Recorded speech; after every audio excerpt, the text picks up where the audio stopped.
Today, March 6th, is World Lymphedema Day. World Lymphedema Day aims to raise awareness about lymphedema while providing support and recognition to those living with it.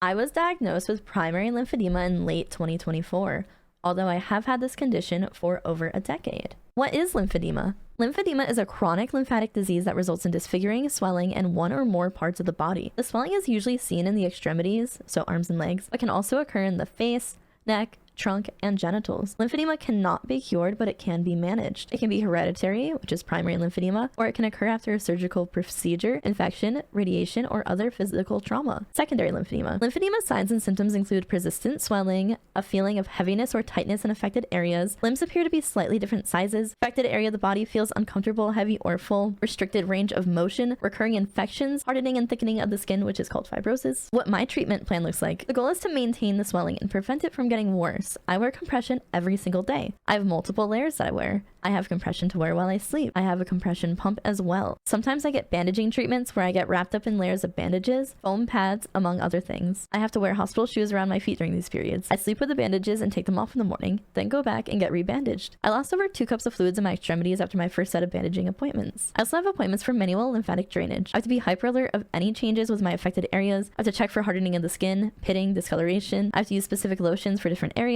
and I always feel the heaviness of my lymphedema. It hurts every single day. I cannot remember a day I was not in pain. It also takes a big mental toll on myself and others. Not to mention there is also increase in blood clots and a higher chance of a certain type of cancer. It took me about a decade to get diagnosed. Most doctors I saw were baffled and could not figure out what I had, even though I literally have textbook symptoms for primary lymphedema. However, primary lymphedema is less common, and I was a young and healthy woman with no injuries, surgeries, things like that. So they never considered lymphedema. Even once I was diagnosed, I had issues with doctors not believing I had this condition. They can literally physically see this. They can see my lymphedema and still don't believe it. Please keep advocating for yourself and keep a binder of symptoms, visits, whatever you need to. Switch doctors if you have to. The earlier the diagnosis, the better, especially for lymphedema.